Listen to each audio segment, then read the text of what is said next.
À la fois sur demain et sur après-demain, et puis des questions, puisque ces thèmes concernent le présent. Alors, j'espère que je vais décevoir personne, j'espère que je vais rassurer tout le monde. Il y a déjà deux mythes et deux fantasmes qu'il faut absolument exposer pour ensuite les oublier. Le premier, c'est le juge remplacé à court terme, à moyen terme ou à long terme par un robot. On est dans de la science-fiction. Certains en rêvent peut-être pour faire des économies de juges. En tout cas, on n'aura pas un robot à qui on s'adressera et qui donnera des solutions. C'est de la science-fiction. Le deuxième mythe, il est aussi présent et je l'ai presque entendu, et je dis amicalement à certains de mes interlocuteurs, c'est de rentrer dans le cerveau du juge pour comprendre pourquoi ce juge, il va donner raison à l'un, donner raison à l'autre, est-ce qu'il n'a pas un algorithme secret qu'il consulterait tout seul, seul ou avec ses collègues. Bon, ce mythe de pouvoir rentrer dans la tête d'un juge, de pouvoir rentrer dans la tête d'une juridiction, indépendamment du fait que les juges peuvent rester un temps limité, il faut aussi l'oublier et revenir à la base, à savoir qu'un juge, je suis dans la matière civile, mais ça pourrait être exactement la même chose en matière pénale, il se prononce en fonction d'un dossier et il a devant lui des avocats dont toute la culture est de dire et de répéter que les intérêts qu'ils défendent sont des intérêts particuliers, absolument pas réductibles à d'autres affaires et avec donc ce particularisme qui fait qu'on doit écouter leurs arguments et ne pas avoir, et ça c'est une grande donnée française, la culture d'un précédent, un précédent qui viendrait en quelque sorte conduire immédiatement à une solution. Donc, une fois qu'on a évacué ce fantasme, l'avenir ou le présent, c'est effectivement ce que l'un d'entre nous a pu dire, c'est la notion de pétrole, c'est la notion de données, ce qu'on appelle les data. Donc, en quelques mots, l'idée générale, c'est de pouvoir collationner l'ensemble des données judiciaires sur tel ou tel problème, voire sur l'ensemble des problèmes, de pouvoir les analyser d'une manière un peu révolutionnaire, c'est-à-dire de pouvoir comparer ce qui se fait à Lyon ou ce qui se fait à Rennes avec le même type de dossier, d'essayer d'imaginer que tous ces juges interconnectés de manière subliminale ou qui se téléphoneraient raisonneraient de la même façon, d'en déterminer une moyenne et puis d'essayer soit d'éviter le procès pour des raisons de coût, soit pour des raisons de gestion du stress des uns et des autres, soit d'évaluer les chances de succès en allant contrer ou essayer de récupérer une jurisprudence, c'est-à-dire une solution concrète qui a pu être à un moment donné acceptée par un tribunal ou une cour d'appel en appel ou en moyenne globalement acceptée. Et c'est ça l'idée, c'est d'avoir des algorithmes qui, traitant des masses de données très importantes, permettraient de dégager une solution prévisible. Bon, qui connaît le fonctionnement judiciaire, qui connaît la manière dont les avocats fonctionnent, montre que effectivement on peut être dans des grandes échelles avec des solutions communément admises, mais c'est à l'heure d'imaginer que ça va contraindre de manière très forte la solution du juge parce que, et heureusement, chaque affaire est particulière, qu'elle soit au pénal ou qu'elle soit au civil. Et puis, c'est oublié aussi, et c'est toute la difficulté de l'intelligence artificielle, c'est que celle-ci pourrait tomber, si elle est mal conçue et si elle n'unit pas, j'aurai l'occasion d'y revenir, des juristes et des ingénieurs, elle peut confondre causalité et corrélation, c'est-à-dire confondre des éléments qui sont rentrés dans la tête du juge ou qui ont été cités dans un jugement, croire que cet élément-là est déterminant. Donc, à l'heure actuelle, il n'y a pas d'algorithme secret utilisé par les juges. Il y a une aspiration à élargir la jurisprudence connue dans une juridiction par les avocats et les juges à une jurisprudence à tout le moins nationale et bientôt européenne pour pouvoir faire des comparaisons, essayer de pousser certaines frontières, de renverser certaines jurisprudences. Et on est en attente et on est en recherche d'outils statistiques, d'outils d'analyse actuarielle de la jurisprudence, qui serait d'abord appropriée par les avocats au soutien de leurs argumentaires, mais qui ne seraient que des instruments, que des outils, et qui jamais ne limiteraient le point de vue du juge ou son appréciation. Donc voilà, c'est sur tous ces sujets-là que l'ensemble des justices européennes travaillent. Il n'existe en réalité, à part certains modèles qu'on passe en matière pénale de prédictivité, en matière de peine ou de criminalité, quasiment rien qui existe ou qui soit utilisé de façon, j'allais dire, industrielle par la justice ou par des cabinets d'avocats. On est, et certains parmi nous en parleront, sur des expérimentations, sur des analyses parfois assez poussées. Il existe d'autres produits qui ont été bruyamment mis sur le marché, qui ne reposaient sur rien et qui avaient juste pour objectif d'attirer à la fois la sympathie, l'intérêt et puis sans doute des capitaux pour aller plus loin.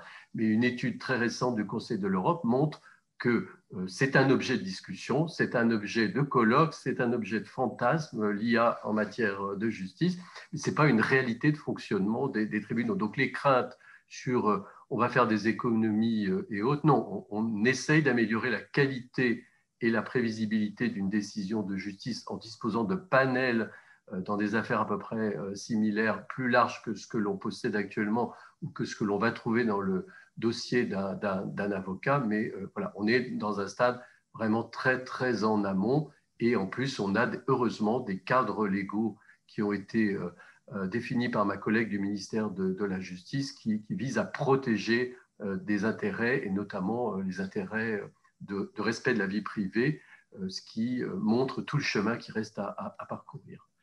Merci. Donc, cadre légal, totale autonomie des juges, en tout cas à ce jour, dans l'élaboration de ces décisions. Alors, Thomas Cassuto, avant de vous laisser la parole, je laisse la parole à un avocat. Thierry, quelle est, toi, ta position par rapport… Alors, je reprends cette première question. L'IA pourra-t-elle un jour interpréter et prévoir le raisonnement des juges? Voilà, quel est ton point de vue par rapport à ça, au regard de cette question, au regard de ce que vient de dire Xavier Ronsan? Tu me demandes mon intervention totale ou une réponse Les deux. Les deux. Alors, voilà. Et après sera Thomas. Alors, je voudrais repartir pour répondre à ta question d'une notion qui a été rapidement évoquée par Grégory, mais il est normal qu'il ne l'ait évoquée que très rapidement, et qui est tout à fait à l'opposé de ce dont on parle beaucoup, c'est-à-dire effectivement la construction de référentiels, la construction de statistiques et ce concept qu'on a aussi beaucoup utilisé avant d'en revenir, de justice prédictive. Et ce mot, ou en tout cas cette notion qu'a évoquée tout à l'heure Grégory, c'est celle de structure argumentative. Dans la première slide qui nous a été présentée, il figurait la maîtrise du langage naturel. Et la maîtrise du langage naturel, ça me paraît être, pour ce qui nous intéresse, c'est-à-dire l'intelligence artificielle, pas tant d'ailleurs du côté des juges, une fois encore, que plutôt du côté des avocats, la maîtrise du langage naturel, ça me paraît être l'essentiel de ce que peut et de ce que va apporter l'intelligence artificielle. Deux exemples. On le sait, beaucoup d'articles en ce moment sur ce sujet. Nous sommes très près de cette maîtrise du langage naturel dans certains domaines, et je pense notamment au domaine de la traduction automatique, dans laquelle manifestement, dans ce domaine manifestement, nous obtenons désormais les machines, alors qu'elles ne comprennent évidemment rien à ce qu'elles font, les machines sont capables de réaliser dans de bonnes conditions et avec des conditions de qualité satisfaisantes donc de la traduction automatique. La deuxième application que je voudrais citer, c'est une application qui est due à cette vieille société informatique qui s'appelle IBM, et c'est son logiciel Debater. Qu'est-ce que le logiciel Debater? Qu'est-ce que c'est que cette application? C'est un programme qui est capable d'argumenter, c'est-à-dire de soutenir une discussion sur un sujet donné avec un humain ou pourquoi pas avec une autre machine, mais bel et bien avec un humain. Et si vous allez sur Internet, vous verrez par exemple un débat entre donc debater et un humain sur la question de savoir s'il faut ou non interdire aux adolescents de jouer avec des jeux vidéo. Et l'ordinateur est capable de développer des arguments, des contre-arguments, de répondre, en bref, de réaliser une activité qui ressemble un petit peu à ce que nous faisons devant un juge, échanger des arguments. Et il est capable de le faire à partir de quoi? À partir de l'exploitation d'une masse de données, tout simplement Wikipédia, dans laquelle il va chercher et identifier les éléments, les arguments, et il va être capable, à partir bien sûr des algorithmes qui ont été développés par IBM, il va être capable de les classer en fonction de leur pertinence, de leur poids. Là aussi, c'est assez facile d'imaginer comment on peut fonctionner dans ce domaine. Eh bien, maintenant, déportons ce logiciel, ne le faisons pas attaquer la base de données de Wikipédia ou Internet, faisons-le attaquer directement la base de données des décisions de jurisprudence. Et nous verrons d'ici 3 ou 4 ans, puisque nous sommes passés dans cette troisième partie au futur proche, nous verrons dans 3, 4, 5 ans peut-être, des machines, des intelligences artificielles capables de présenter les arguments à partir donc de l'étude de la jurisprudence, donc étude totalement rétrospective, les arguments qui, pour un certain nombre de circonstances de fait, ont permis de déterminer la décision du juge. Et ce travail-là, c'est ce qu'aujourd'hui nous faisons, nous les avocats, lorsque nous faisons une recherche de jurisprudence avec les outils d'aujourd'hui. Mais au lieu de la faire en plusieurs heures, eh bien, ce genre d'outil devrait être capable de la réaliser en quelques instants seulement. Alors, ça ne change rien et ça change tout. Ça ne change rien parce qu'à la fin des fins, et comme le disait Xavier Ronsin, dans le cadre d'un débat, l'avocat est là pour dire « Oui, la jurisprudence a toujours dit ça, mais mon cas est particulier et il faut dire l'inverse. » Ou à l'inverse, dire « Mon cas ne ressemble pas à ceux que je vais vous présenter, mais figurez-vous que quand même, il présente suffisamment de points de ressemblance pour que vous deviez appliquer telle ou telle solution. » Ça restera, au moins pour un certain temps, l'apanage de l'avocat et de l'humain. Mais tout ce qui est en amont, c'est-à-dire le travail de recherche, lui, il aura été simplifié de manière extraordinaire et ce qui se faisait en plusieurs heures ou plusieurs jours de travail devrait pouvoir se faire, une fois encore, en quelques secondes ou en quelques minutes. Et ça, ces applications de recherche des structures argumentatives, elles me paraissent beaucoup plus prometteuses et beaucoup plus importantes dans le domaine de l'intelligence artificielle que celles dont on nous parle aujourd'hui, c'est-à-dire celles qui permettent des constructions de référentiels et qui travaillent uniquement statistiquement sur des chiffres, car de toutes les façons, les ordinateurs travaillent statistiquement sur des données, mais pas sur des chiffres, mais des arguments. Pardon, ces solutions que tu évoques, effectivement, qui ont l'air quand même assez révolutionnaires, c'est pour un proche avenir, c'est pour un avenir à moyen terme? Où est-ce qu'on en est aujourd'hui dans ces développements possibles? Et elles ne sont pas révolutionnaires, elles ont été mises au point en laboratoire depuis 10, 15 ou 20 ans. Simplement, pour le monde du droit. À l'époque, on était obligé de travailler, d'analyser, de structurer les données, et on travaillait sur des toutes petites bases de données, et le travail de structuration initiale était tel que le rendement était nul. Mais le système ou des systèmes qui sont capables d'identifier les structures argumentatives, ils existent depuis déjà 10, 15 ou 20 ans. Ce qu'on ne sait toujours pas faire, mais c'est ça qu'on va savoir faire, ou probablement c'est vers là qu'on va, c'est le faire de manière automatique ou presque sur une masse de données qui soit une masse de données immense, c'est-à-dire celle de toute la jurisprudence. Et ça, c'est pour quand? Moi, si ça ne tenait comme moi, ça serait pour demain. Mais je ne suis pas le seul impliqué. Donc, je pense que raisonnablement, ça doit être possible dans les 5 ans qui viennent, mais Grégory a peut-être une idée plus précise là-dessus. C'est toujours très dangereux de dire des dates, vous savez, sur les projets informatiques. Cela étant, c'est vrai que c'est à la fois l'identification des structures argumentatives et l'argument pairing, c'est-à-dire le fait de pouvoir identifier que deux arguments sont en fait les mêmes, même si ils sont différents et dans quelle mesure ce sont les mêmes structures argumentatives, c'est ce que beaucoup sont en train de chercher actuellement à réaliser en utilisant toutes les techniques possibles. Donc c'est sûr qu'il y a beaucoup de gens qui travaillent, mais ça ne veut pas dire qu'ils vont trouver. Vous savez, je regardais, il y a un journal qui a été publié en 1970 sur informatique et droit, et c'était sur le droit comparé, et il y avait un rapporteur qui était conseiller à la Cour de cassation.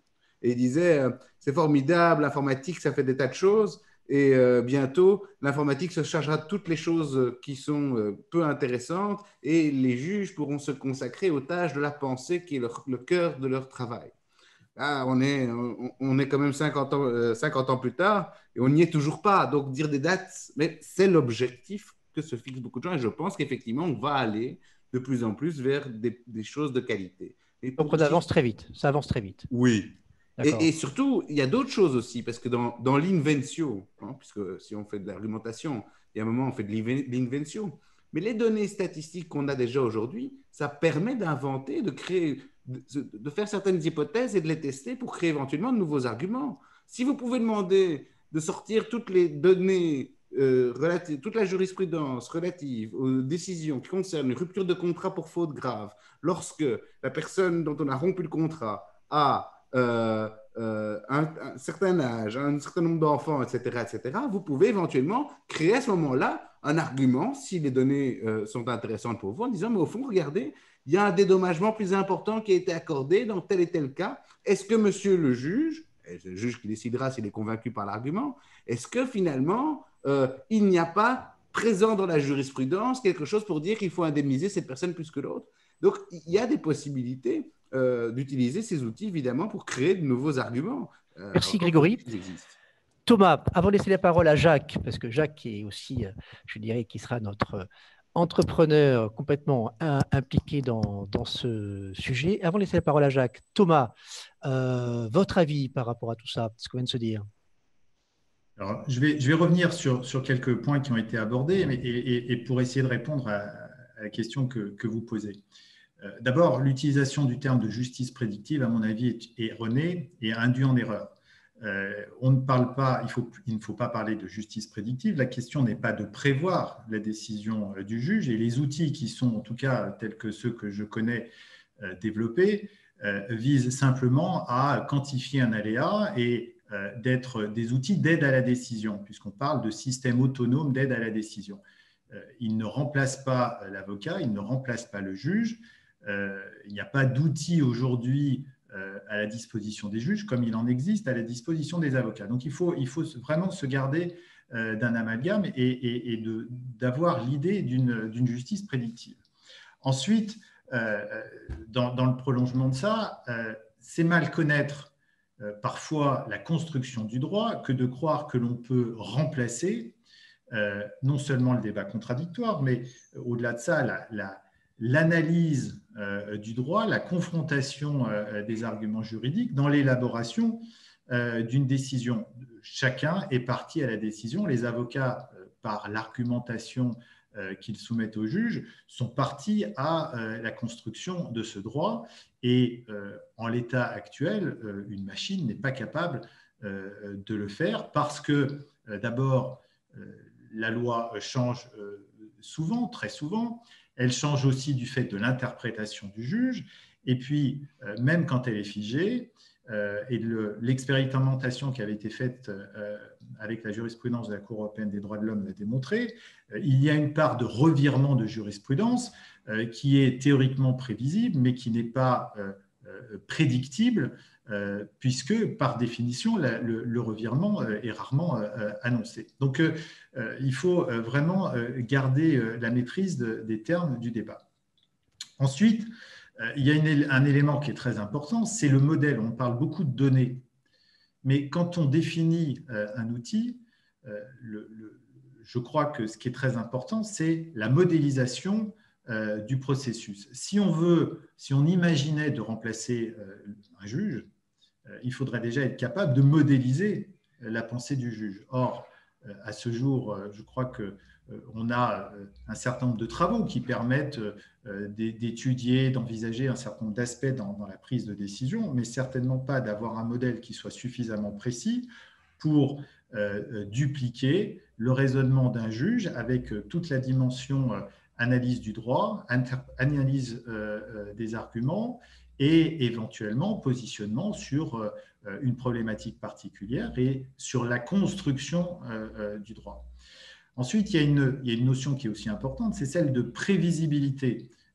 On présente comme un risque le fait d'avoir une quantification de l'aléa judiciaire, mais on veut dans le même temps avoir une prévisibilité de la décision qui soit source de sécurité pour chacun.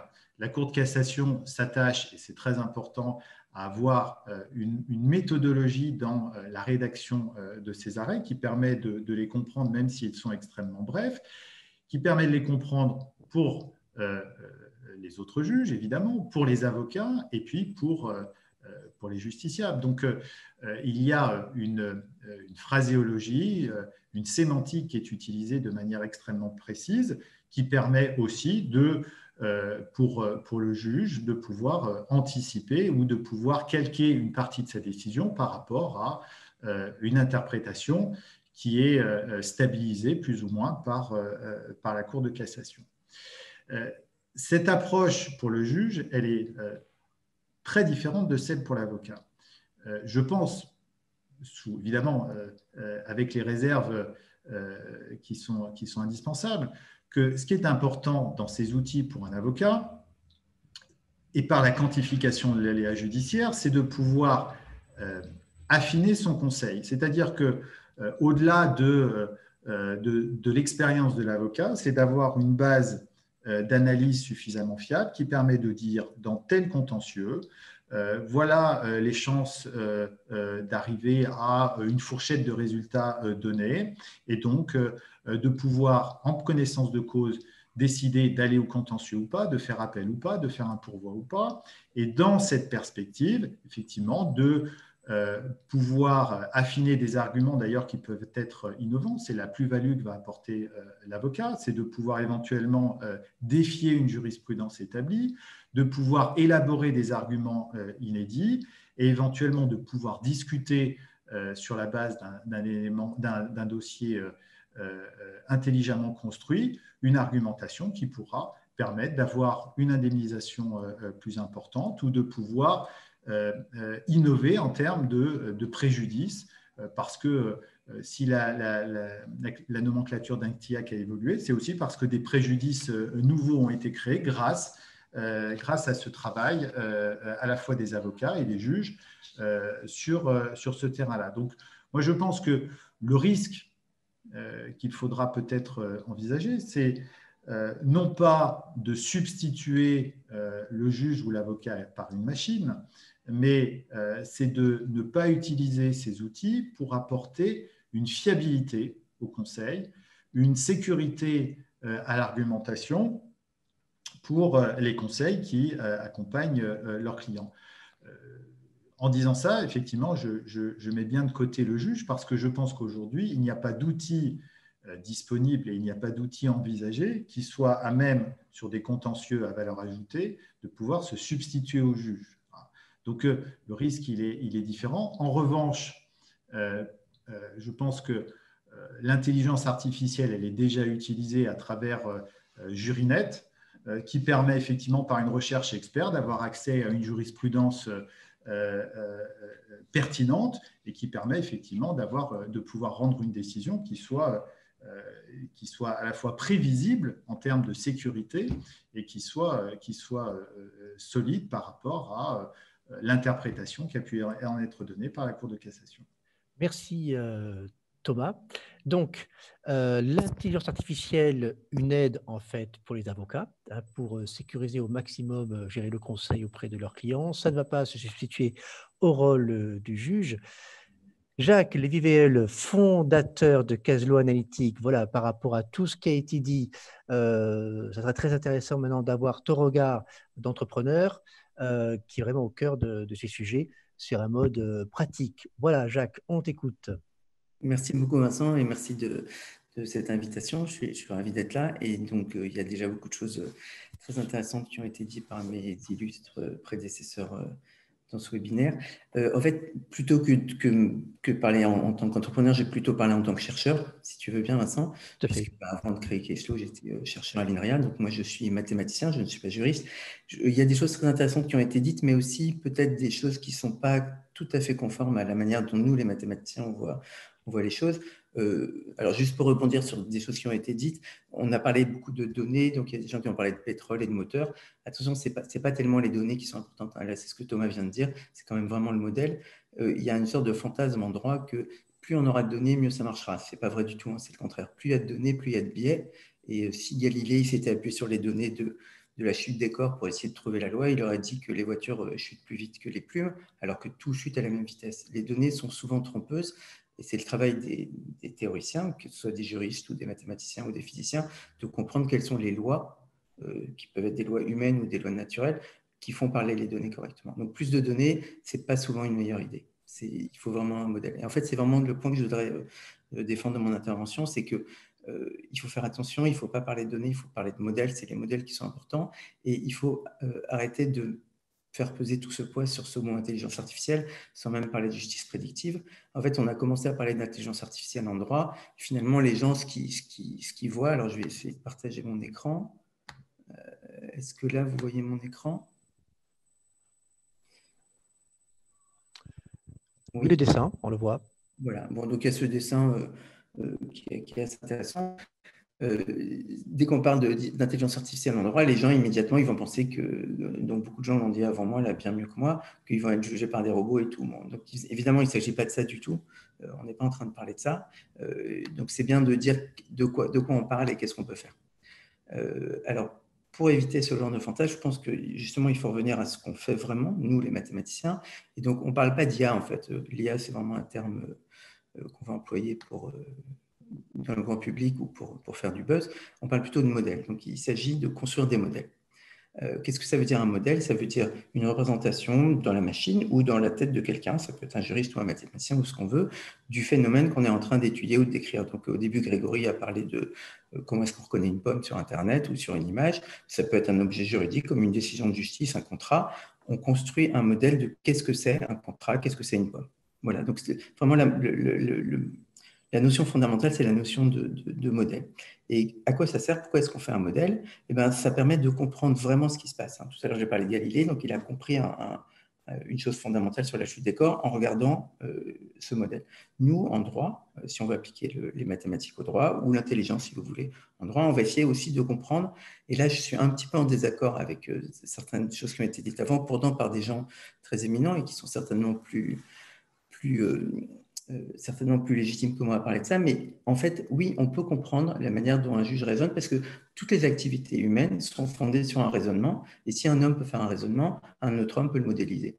Ça ne veut pas dire qu'on va comprendre exactement comment ce juge, comment le président Ronsin va raisonner, évidemment pas du tout, mais on va comprendre, les magistrats vont à l'ENM, ils apprennent, et après ils appliquent des règles, même si après il y a beaucoup d'interprétations et tout, mais ce n'est pas parce que c'est des mathématiques qu'on ne peut pas avoir de l'interprétation. Au contraire, les mathématiques probabilistes laisse le choix d'une grande interprétation. Voilà, donc on essaie de comprendre en profondeur la manière dont une juridiction ou des magistrats en général raisonnent et de reproduire ça. C'est exactement la même chose en fait que, donc là, même s'il ne s'agit pas de raisonnement humain, le fait de faire un modèle, ça permet ensuite d'agir sur la réalité et de choisir la meilleure solution, et parce qu'on est là pour faire quelque chose quand même, on n'est pas là pour dire que l'IA, ça va vers ci ou ça, on est là pour essayer d'améliorer le fonctionnement du système judiciaire. Les médecins, par exemple, les épidémiologistes, font des modèles de la propagation d'une maladie, comme en ce moment la Covid, tout le monde en parle, pour voir quelles sont les bonnes mesures à prendre pour éviter qu'elle se propage trop vite. Là, en droit, on ne voit pas pourquoi on n'y arrivera pas. On va faire des modèles de la prise de décision pour essayer d'améliorer la manière dont le système judiciaire fonctionne. Donc, c'est vraiment de ça dont il s'agit. C'est important de garder ça en tête à chaque instant. Alors, c'est vrai que pour les juristes, c'est un peu nouveau. Les juristes n'ont jamais utilisé de modélisation, même si c'est quand même un courant qui existe en droit, hein, c'est pas inventé. Le courant du réalisme juridique, ça existe depuis longtemps. Ça dit simplement que le droit, c'est effectivement des textes de loi, etc., des codes, etc. Mais on peut aussi aborder le droit juste par ses manifestations extérieures. Et ça, c'est une approche qui a fait vraiment ses preuves dans plein de domaines. Donc là, j'ai parlé de médecine, on peut parler de géophysique, on peut parler de finance, on peut parler de psychologie, de sociologie. On peut souvent étudier un phénomène juste par ses manifestations extérieures. Les manifestations extérieures en droit, ce sont les décisions qui sont prises par des magistrats. Donc moi, en tant que mathématicien, je n'ai pas de légitimité à parler du droit, mais par contre, je peux regarder quelles sont les décisions qui sont prises. C'est un phénomène que j'observe et que je peux étudier et que je peux modéliser, parce que comme tout phénomène, on peut le modéliser. Quand on dit qu'on peut modéliser, ça ne veut pas dire qu'on peut expliquer tout ce qui se passe. On peut expliquer peut-être 30% de ce qui se passe, mais ces 30% sont déjà expliqués et on dit surtout 70% qui restent, ça c'est de l'aléa, mais on va exposer cet aléa. Voilà, donc à quoi est-ce que ça peut servir? Je vais juste vous donner 2 exemples pour pas prendre trop de temps. Alors, ça permet de faire vraiment des expériences numériques et des simulations, c'est-à-dire on va avoir un dossier. Donc, j'entends beaucoup des gens qui disent on va trouver des dossiers similaires dans d'autres juridictions peut-être ou 2 ans avant et on va en tirer des régularités.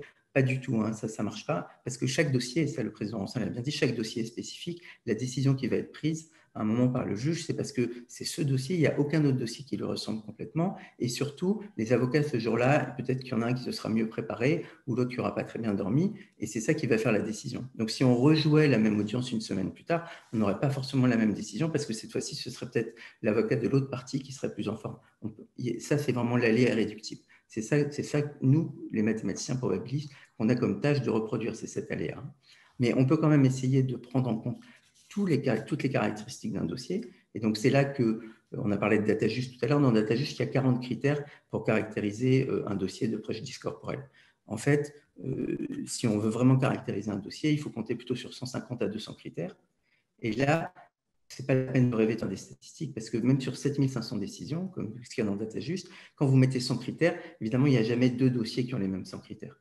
Donc, c'est une autre limite des statistiques. Il faut oublier cette histoire de statistiques. Il faut vraiment comprendre la manière dont les choses se passent, parce que 2 expériences différentes ne seront jamais les mêmes. Et si on a un modèle, on peut expliquer les différences qu'elles auront. Voilà, donc là, je vais juste vous montrer un petit exemple de ce à quoi ça peut servir. Je ne sais pas si vous voyez aussi mon écran. Est-ce que ça s'est mis à jour?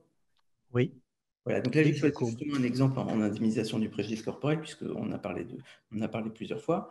Il y a le fait d'avoir un modèle, ça veut dire qu'on va pouvoir rentrer un dossier, demander à la machine ou au modèle qu'est-ce qui se passe sur ce dossier, et ensuite faire varier tous les paramètres qu'on veut et voir comment ça influe. Donc, donc c'est des cours mathématiques, donc c'est pour ça que c'est effectivement un petit peu nouveau pour les juristes. Ici, on a rentré un dossier donc, qui est caractérisé par à peu près 150 critères, comme je l'ai dit, qui sont tous les critères que les juristes connaissent pour le préjudice corporel, hein, je ne vais pas les reprendre, et on s'intéresse au poste de préjudice qui est le déficit fonctionnel permanent. C'est une sorte de connaissance intuitive et partagée par tous les assureurs que quand la victime demande un certain montant pour un préjudice qui est établi, ils ont un intérêt, eux, les assureurs, évidemment, leur intérêt financier, c'est de ne pas indemniser, mais ce n'est pas leur intérêt parce que s'ils font une proposition trop faible, ils ont remarqué intuitivement et expérimentalement qu'ils peuvent être condamnés à payer plus que s'ils avaient fait une proposition raisonnable. Ça, c'est un common knowledge des assureurs. Voilà, donc on peut demander au modèle, est-ce qu'il comprend ça? Est-ce que le modèle a capté? On ne lui a jamais dit que c'était le cas, mais est-ce qu'on a compris suffisamment le mode de raisonnement des magistrats pour qu'ils reproduisent ça? C'est ce que présentent ces courbes-là. Donc ici, alors ce n'est pas très lisible, mais je vais aller vite, je vais vous expliquer ce qui est écrit. La victime avait demandé 17 500 € d'indemnisation, et donc l'assureur, il va proposer n'importe quel montant entre 0 et 17 500. Il ne va pas proposer plus. Voilà, et donc la courbe noire ici, c'est la réponse moyenne. Hein. J'ai bien insisté au début que pour un dossier donné, on ne peut pas savoir ce qui va se passer puisque la semaine prochaine ou dans un mois ou dans une autre juridiction, il n'y aura même pas le même résultat. Voilà, donc, mais on peut regarder quelle est la réponse typique, celle qui serait donnée la plus souvent. C'est cette courbe noire. La courbe noire dit que si l'assureur propose 0 €, alors typiquement, il va être condamné à payer 15 000 € par une cour. Par contre, s'il avait été assez malin pour proposer autour de 7 500 €, vous voyez ici, finalement, il n'aurait été condamné qu'à payer environ 12 000 €. Voilà, donc cet effet, on a appelé ça un sourire d'indemnisation, parce que vous voyez, ça ressemble un petit peu à un sourire. fait que le modèle comprend que sur ce dossier, ce n'est pas vrai pour tous les dossiers, hein, c'est vrai pour ce dossier particulier qui est caractérisé par 150 critères, il faudrait proposer autour de 7005 pour minimiser le montant que l'assureur doit payer. Mais ça, c'est la réponse typique. Le modèle est beaucoup plus fin que ça, c'est un modèle probabiliste, donc il ne va pas vous dire simplement la réponse typique, il va vous dire toutes les réponses. Donc, si on regarde les 10% de magistrats qui sont les plus enclins à indemniser la victime, c'est la courbe rouge qui est là. Et bien, dans cette courbe rouge, on voit que finalement, ils ne sont pas sensibles à la proposition de l'assureur. Ils vont toujours donner à peu près 16 000 euros. Sauf évidemment si l'assureur propose plus que 16 000, ils ne vont pas donner moins. Et inversement, dans la courbe bleue, qui est les 10% de magistrats qui ont tendance à le moins indemniser, ça peut être dans certaines cours, hein, c'est bien connu que par exemple certaines cours n'appliquent pas le barème Mornay et qu'elles ont tendance à indemniser moins. Là non plus, ils ne sont pas sensibles à cet effet de sourire d'indemnisation, ils vont simplement augmenter avec la proposition de l'assureur.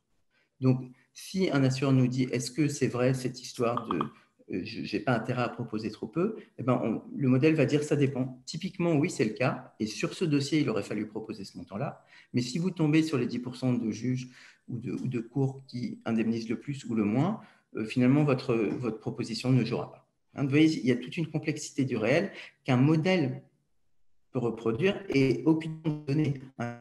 Même sur 7500 dossiers ou même sur 30 000 dossiers, on n'aurait jamais suffisamment de dossiers pour faire des statistiques qui correspondent à ça. Voilà, donc il y a beaucoup d'autres exemples hein, qu'on peut prendre, mais je ne vais peut-être pas monopoliser la parole. Mais vraiment, mon point, c'était de dire on peut faire des modèles, comme dans toutes les activités humaines, on peut rendre compte partiellement de l'activité des juges ou de n'importe qui d'autre, et on peut, si on travaille soigneusement, présenter ça pour le bénéfice de tous, c'est-à-dire que les avocats vont pouvoir rendre un meilleur service à leurs clients parce qu'ils voient l'influence de tel ou tel critère. Ici, les assureurs vont pouvoir aussi optimiser leurs propositions. Et les magistrats aussi, hein, ils vont voir ça et ils vont dire, voilà nos pratiques. À quoi ça sert? C'est un miroir qu'on tend aux magistrats. On leur dit, voilà collectivement comment vous travaillez. Est-ce que c'est bien ou pas? C'est aux magistrats. Nous, après, notre rôle s'arrête là. On n'a pas de légitimité à aller plus loin. Mais les magistrats peuvent s'en emparer en disant oui, nos pratiques sont bonnes, ou au contraire, nos pratiques montrent un biais qu'on n'avait pas réalisé parce qu'on est dedans. Et donc, on va essayer de le corriger. Voilà. Merci Jacques. C'était très intéressant d'avoir ce regard effectivement de chercheurs et de mathématiciens. Hein. Nous sommes beaucoup de juristes et je pense peu de mathématiciens dans l'assistance des spectateurs et nous-mêmes. Donc, cet éclairage très intéressant. On va bientôt aborder la dernière partie sur les risques hein, de l'IA. On a plusieurs questions autour de ça. Avant de passer à cette dernière partie, est-ce que certains intervenants souhaiteraient rebondir sur ce qui vient d'être dit? On a 2 minutes devant nous encore. Thomas Cassuto, oui. Grégory ensuite. Oui, je suis Jacques dans son exposé. Il y a simplement une limite dans ce modèle-là, c'est l'effet performatif, c'est-à-dire que le référentiel, qu'il soit, je dirais, papier, tel qu'on le connaît depuis longtemps, ou qu'il soit informatique à travers le traitement d'une base de données complexe à partir d'un certain nombre de paramètres qui sont tout à fait pertinents, ne doit pas entraîner une décision qui soit le reflet de ce modèle, enfin de cette figure telle qu'on a pu la voir.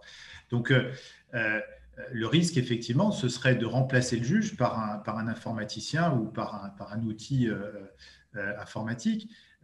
Et effectivement, il y a bien une différence. Hein. C'est-à-dire que autant on peut analyser des paramètres, on peut définir ces paramètres et se dire voilà les paramètres qui sont pertinents et on peut travailler sur les données qui sont en regard de ces paramètres.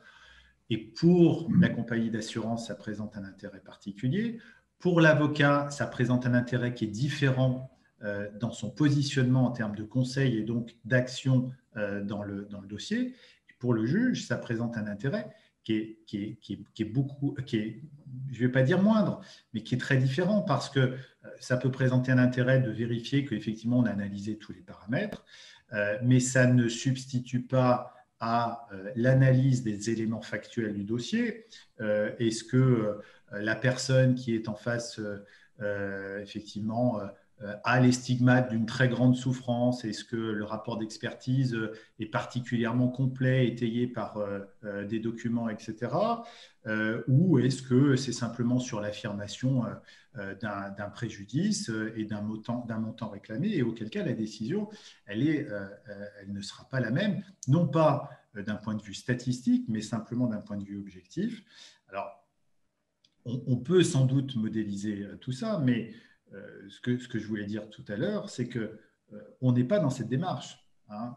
On est dans la démarche de modéliser à partir des paramètres objectifs dans une décision. On n'est pas du côté, à ma connaissance, de l'institution judiciaire, de modéliser le raisonnement du juge de manière à se substituer au juge. Hein. Et j'insiste encore là-dessus, mais ce sont deux démarches qui sont radicalement différentes, et que l'idée de penser que les outils qui sont à la disposition des avocats, tels qu'ils sont conçus, peuvent être utilisés par les magistrats. Grégory, 30 secondes. 30 secondes. Oui, est une erreur. À mon avis. Je dis juste un mot pour répondre à Thomas, mais vraiment très rapide. Alors, effectivement, l'effet performatif, c'est très important. Mais comme j'ai dit à la fin, les magistrats peuvent observer ça en disant c'est nos pratiques, elles sont bonnes ou elles ne sont pas bonnes. Et si elles ne sont pas bonnes, on peut les changer, mais ça donne une information. Et juste dernier point, pour évaluer ça, il y a une expérience qui est très intéressante qui est faite en ce moment à l'ENM pour la deuxième fois dans la formation continue, qui est de donner ces outils aux magistrats, à une partie des magistrats et pas à l'autre, et de voir est-ce que ça induit des différences dans leurs décisions. Voilà, merci beaucoup. Et alors, il y a un résultat par rapport à ça, c'est en cours? C'est la deuxième édition, là, c'est un léger effet. Donc, il y a une question éthique qui se pose après, c'est que comme nous, on veut absolument éviter l'effet performatif, c'est vraiment le cœur de toute ma démarche, de toute ma carrière de mathématicien, puisque dès qu'on fait des modèles en sciences humaines, on peut avoir un effet performatif. Donc, c'est de dire, puisqu'on sait que ça a tel effet sur les décisions des magistrats, moi, je peux modifier mon modèle au début pour leur présenter des réponses un peu différentes pour qu'après avoir pris en compte, finalement, ça ne change pas leur décision. Merci, merci Jacques. Thierry, tu voulais compléter? Un tout petit mot pour rappeler cette étude qui a été réalisée avant que la loi ne les interdise en France, qui a été réalisée par la Toulouse School of Economics et qui a mis en évidence le fait que les juges français, les juges correctionnels français, étaient moins rigoureux lorsqu'ils condamnaient quelqu'un le jour de son anniversaire. Lorsque vous êtes condamné le jour de votre anniversaire, vous avez un petit rabais de 3% sur ce que devrait être votre condamnation. Et ce qui est amusant dans cette étude, c'est qu'elle a aussi été menée en Louisiane, où les juges ne sont pas des professionnels. Et là, l'écart est de 15%. Et ça illustre bien ce que disait Jacques, le fait d'étudier les décisions permet de mettre en évidence également les biais qu'elles peuvent contenir et permet ensuite de les corriger en faisant évoluer le comportement du juge. Très intéressant, cette dimension aussi internationale, cette précision. Grégory, pour conclure cette partie, avant d'aborder la partie risque de l'IA. Oui. Ça fera une bonne transition. Il y a quand même une chose que je trouve qui n'est pas tout à fait claire dans les échanges que nous avons, c'est qu'il y a une minimisation, je trouve, des effets potentiels de ce qui est en train de se passer. Les outils d'intelligence, on n'a pas besoin d'imiter le juge pour remplacer le juge. Parce que ce que les gens attendent, ce que le justiciable attend, ce n'est pas nécessairement d'avoir quelqu'un qui utilise une méthodologie très avancée pour rédiger de manière élégante un jugement. Ce que les gens attendent, le justiciable attend, c'est une réponse à la question de droit ou plus généralement à un conflit. Et par rapport à ça, il y a aujourd'hui dans de nombreux États un déficit de confiance envers les institutions judiciaires et envers les professions juridiques. Que ce déficit est en partie lié au fait qu'il y a un désinvestissement des pouvoirs publics dans la justice. Et que si on regarde les domaines dans lesquels les systèmes d'intelligence artificielle ont été déployés dans l'administration, je prends l'exemple fiscal, valorisation, ciblage de la fraude, valorisation de la requête. Je prends l'exemple de l'attribution des aides sociales, où on a aussi des règles et des personnes qui décidaient individuellement, au cas par cas, d'attribuer, de ne pas attribuer, d'interpréter la règle pour l'appliquer à un cas d'espèce. Dans l'ensemble des États où des réformes ont été mises en place pour mettre en place des systèmes d'intelligence basés sur l'intelligence artificielle, ce qu'on a constaté, il y a encore un rapport qui est sorti aujourd'hui là-dessus, c'est un désinvestissement plus important, réduction de 25 ou de 30% du personnel dans le domaine de l'administration fiscale en Grande-Bretagne, projet en France de réduire également le nombre de personnes qui travailleront dans l'administration de la fiscalité. Et donc, je ne vois pas pourquoi il n'y aurait pas de bonnes raisons, et je pense qu'elles sont importantes, qu'il faut s'en préoccuper et que c'est dangereux de dire, attention, ces outils vont avoir comme effet, parce qu'ils vont être utilisés politiquement, les chercheurs font des recherches, ils cherchent la vérité, mais ils vont être utilisés politiquement dans le but de réduire les coûts. Et de ce point de vue-là, il y a des raisons de s'inquiéter et de mobiliser les acteurs du droit pour qu'ils regagnent la légitimité que parfois ils ont perdue. Voilà. Alors,